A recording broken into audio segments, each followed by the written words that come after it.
Hi, James. How are you? Absolutely fantastic, Dean. Great to be talking to you. And did you enjoy the event that we had this week, the first annual conference of the ERS Hub? Yeah, it was absolutely brilliant to see it launched. They had some amazing inspirational speakers there. But the really the most important thing is to see this great initiative. Bringing together all the people who want to work in this industry with the skills, opportunities, and the employers in one platform. Very exciting to see it launched. And it was great to see so many different sectors there, from automotive to aerospace. It was fantastic.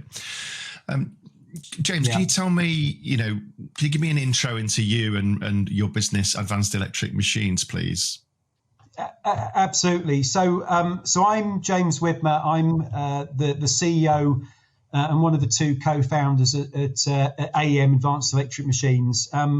We are a spin-out from Newcastle University, which was established to really properly put green sustainability into electric vehicles. I think most people have the view that electric vehicles are, the end game in their current form to sustainability, but the reality is there are still some real hurdles to overcome.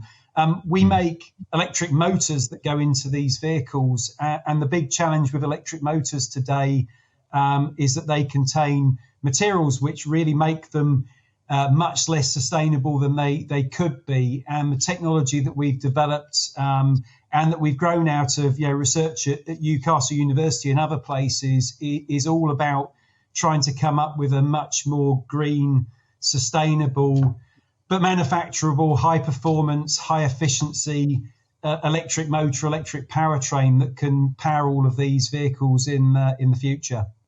You said electric vehicle. What kind of vehicles do you get involved in? We do an awful lot of different vehicles. We very deliberately started looking at electric commercial vehicles, so trucks, buses, off-highway vehicles, diggers, all sorts of things like that. And we have customers who are using our motors in those sort of applications everywhere from Australia to Mexico and many different places in between as well. But we also are developing technology which is going to be used in the next generation of electric cars. And we even have products which are being used in some really interesting electric aerospace products as well. I mean, the electrification journey has been quite rapid, I would say. So when you started the business, what type of motors were you making? Because I would imagine that the requirement out there wasn't as big as it is now. So what was your first electric motor, for example? What was the application?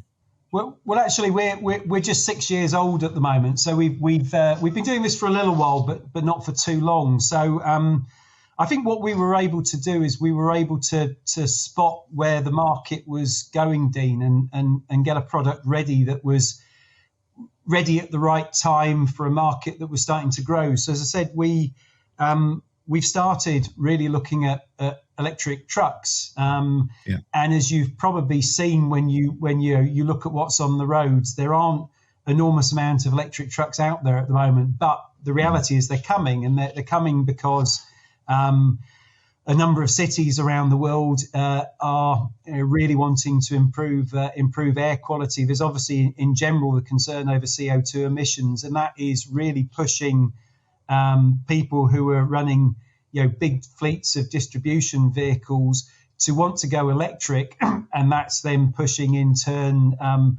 both relatively slowly in some cases some of the established OEMs, truck builders to start to provide those trucks, but actually very excitingly also a whole number of new market entrants who've launched their electric trucks into the market and are getting really good traction. And it's that market that we designed this product to fit into. I said that the big goal for us is really to give people building these vehicles a much cleaner, greener alternative to what they would otherwise be using. And I think that's what's got some of our customers really excited in our technology. You mentioned the word challenges earlier. What have you found the main challenges in AAM in electrification been? Is it skills? Is it getting the right skills? Is it the market understanding what they require? Is it you having to go out to preach, about what can be done, or is it people coming to you? What's the biggest challenge there? I think there are lots of challenges for anybody who's starting to bring a new technology to market and then scale a business around that technology. I mean, obviously, we're here talking about the ERS hub. I mean, certainly a big challenge. I think for us and for all of the other businesses operating in this in this area is definitely the availability of people who really understand what they're doing. And it's sort of for us, it's a combination of people who really understand what an electric motor is, what power electronics are, what an electric drive is, how all of that fits together into a vehicle. But as well as understanding that sort of technology side, actually also understand what the industry expects to see in a rigorous engineering program that goes from a concept all the way through a huge amount of proving and testing to produce a very robust, well-proven, safe, high-performance product at the end of a several-year development program. And finding people who bring those two sets of skills together is difficult, certainly in the UK, but I actually think internationally as well. But there are other challenges as well.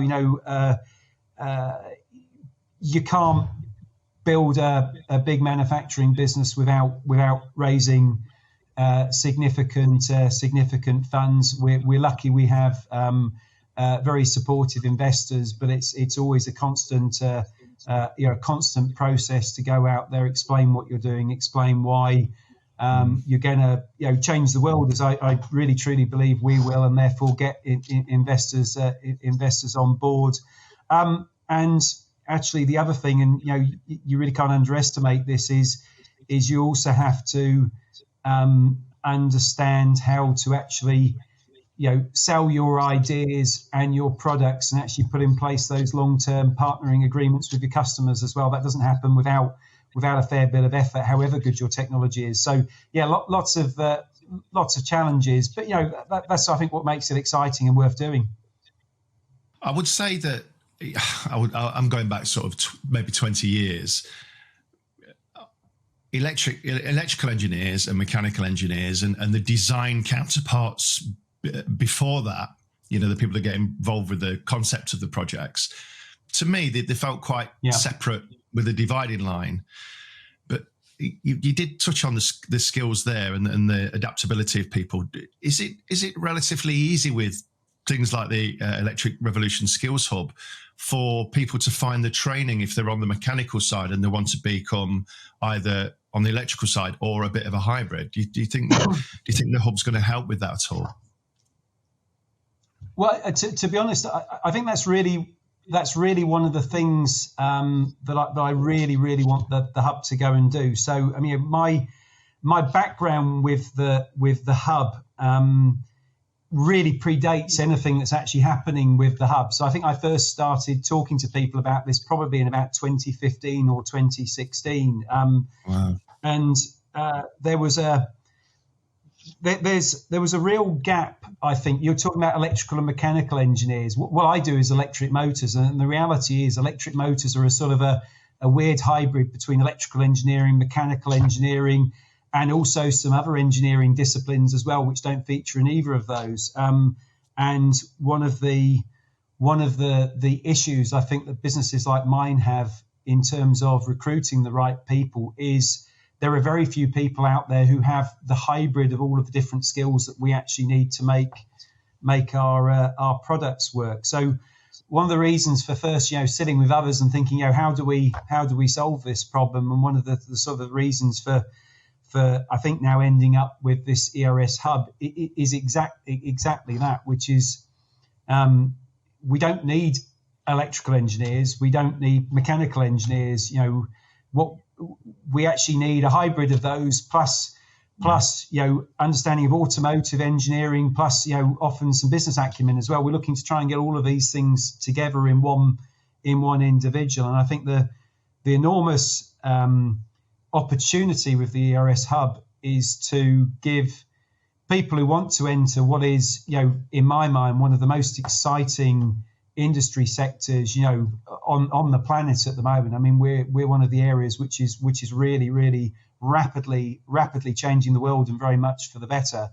But it gives those people the opportunity to then understand, what it is that I or others as employers want and need from staff, and then to see where the gaps in their experience are, and then to work out what training courses are actually available around the UK in order to fill those gaps. And I think that's particularly unique, and it's really bridging the gap between the mechanical and the electrical engineer, as I said. For people that weren't able to attend the conference or watch it live on the live stream, obviously that will be available after on the ERS Hub YouTube channel, which I'll put a link down to in the description. But you've mentioned the word unique there. I thought it was really unique to see so many different potential competitive forces at the same event for the same goal. Actually the sharing of knowledge. I thought that was quite powerful.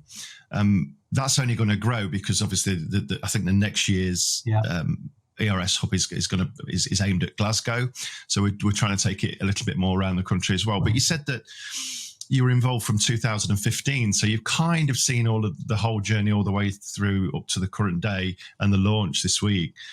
What about businesses?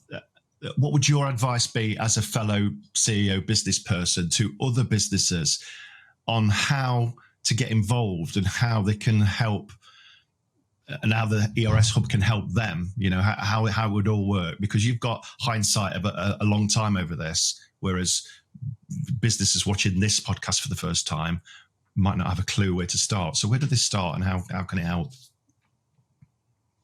Well, I think the first thing is for me, this is a little bit about a mindset, actually. I think often businesses working in the same area can see each other as competitors rather than partners. And the reality is this is a market which is growing at something certainly above 30%, probably above 35% a year, and it's going to do that year on year for years to come. So the reality is that there is opportunity for many businesses in this. And the thing that will slow us all down, if we're not careful, is the ability to access the right people with the right skills. And there are massive, fantastic people out there in the market, but they don't necessarily come with an understanding of what they need to know, or even actually necessarily with an understanding of what exciting roles there are out there. So I think for me, it's about businesses looking at the bigger picture and the future. And therefore, I think really embracing this hub as an opportunity. I mean, the hub's not about advanced electric machines. I started working on it when I was ran a research centre at Newcastle University.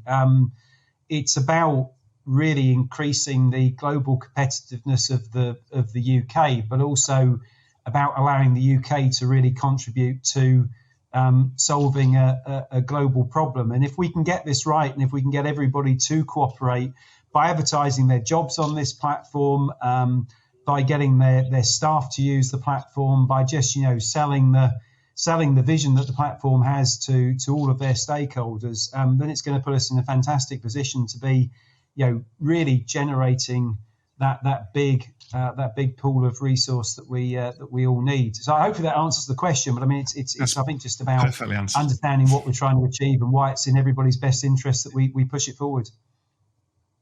What about the businesses that are in primarily fossil fuel-based industries that may be looking into the future, thinking, our business is going to erode, it's going to die, and it's going to be taken over by electrification?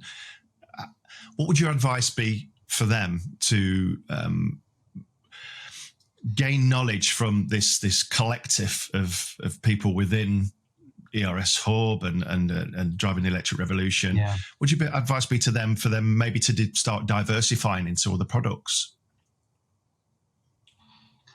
Well, I think so. I mean, I think the UK is in a fantastic, but also a slightly worrying. Change is always difficult. We're in a slightly difficult situation that we've been so strong on the development of internal combustion engines. You know, I think really many of the very best engines in cars over the past decades have come out of UK brains, and that's everything from motorsport through to much larger volume vehicles. But the reality is that the world is changing, and I think the world has to change. And I think it's businesses who do adapt, and there are plenty of opportunities to adapt, that will be able to reap the dividends, the rewards of being early movers into this new technology area. I remember there was a guy I used to work with who used to use the analogy of the change from steam engines to diesel electric trains, and he used to say that there wasn't a single company that survived that transition. Every steam engine manufacturer in the UK went bust, and a new generation came through. It certainly doesn't have to be like that, and I think one of the things that the ERS hub does is I think it actually whether you're an individual looking for a career, or you're a business who's trying to work out how you could fit into this, it's not for that, but it would certainly allow you to see who's recruiting, what sort of things they're doing, and therefore maybe try and understand where the gaps might be and where you might fit. I mean, certainly for me, I don't only need people. I need fantastic suppliers with a great sense of quality, who are trying to produce very great value for money components that I can build into what I'm doing. And I would love to find as many of those as possible in the UK. Great opportunities, I think. We've spoken about current and historical electrification changes and changes in your own business. What about what can you see in the next? This sounds like an interview question. But what can you see in the next 5 and 10 years within this environment in electrification first, in that industry, in those industries, but also for your own business? Well, I think what's clearly happening is the growth we're looking at here is it's an exponential growth curve. So things are increasing by a pretty fixed percentage year in, year out. If I just look at the impact of that on skills, the guys at Coventry University who are rolling out the ERS hub, they did some really interesting research when we first got them involved. So I don't know, probably 3 years ago now, where they used their capability to sort of sniff out what was going on the internet to figure out two things. So one was how many jobs there were going which related to electric motors, power electronics, and drives, that the area the ERS hub fits, and how many people were being trained in that area. And the numbers came out to be about 7,000 vacancies and about 400 people being trained, which is one of the reasons I think that we need the ERS hub to try and close that gap. But the reason I raise it is we're looking then at 30-odd% compound growth year in, year out. So that's the start. That gap is the start. It's not the end.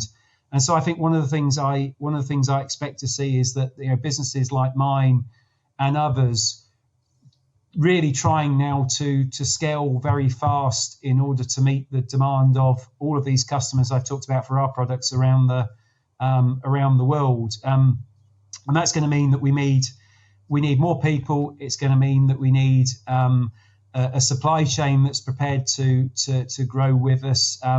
It also means that we're going to need more charging infrastructure, potentially accessibility to more hydrogen fueling stations. There's a whole big tranche of change which is coming on stream over the next few years. And I think what's really exciting is that what we've seen so far, which is what I think 5% of cars are electric cars now, something like that in the UK. That is only going to grow, and the infrastructure is going to have to keep up, and the skills are going to have to keep up. And if we can do that, then we're in line as the UK to be real global leaders in these technologies. But also we make the world a much, much nicer place to live.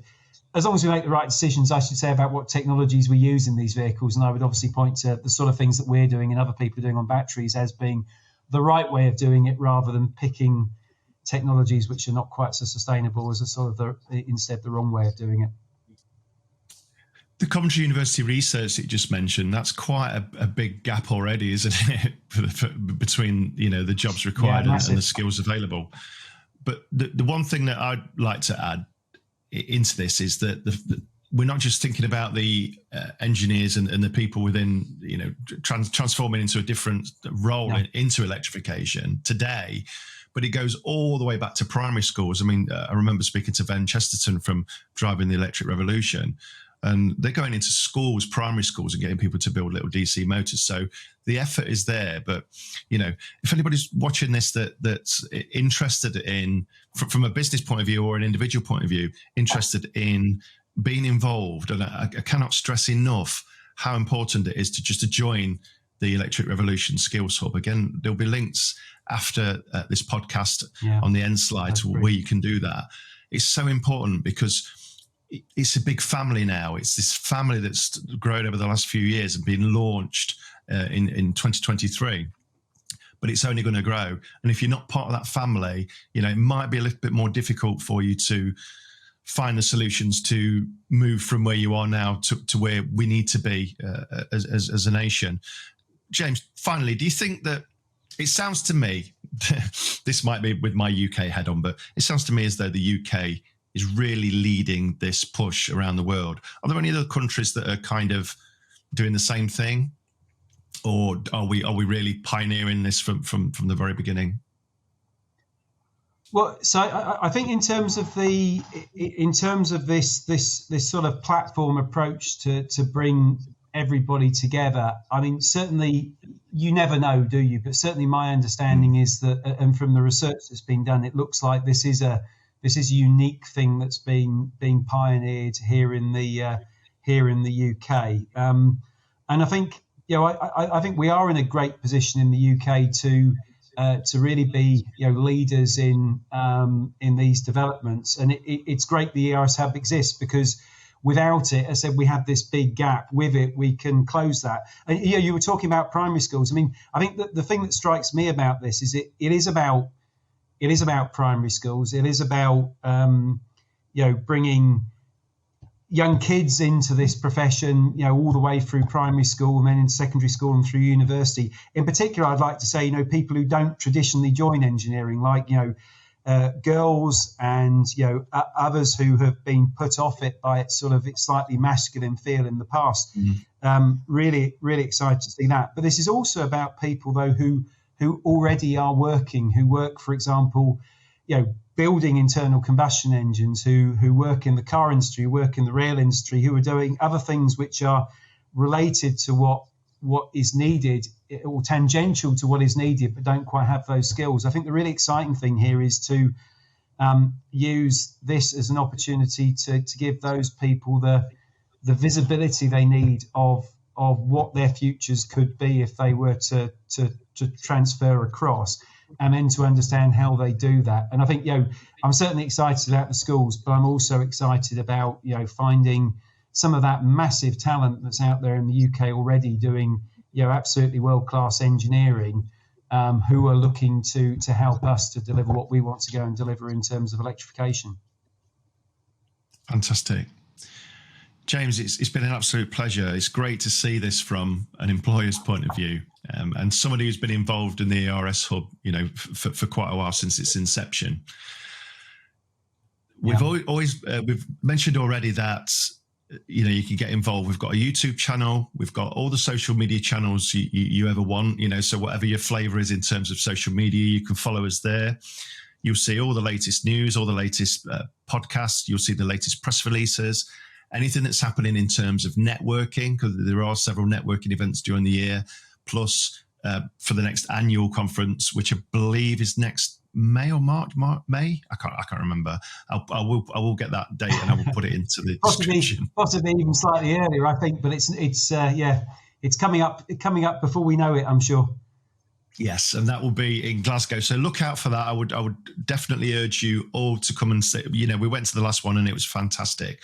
Just to reiterate, the ERS Hub is a real novel experiment that we're trying from the UK, but it's an experiment which is based on some very clever people's experience in different areas. And I think this is going to work, and this is going to really give the UK a big foot up in trying to lead in this area. So completely share what you say about it. Everybody. Please sign up. It's going to help us really change the world. Thank you, James. Thanks very much indeed. Great to meet you, Dean.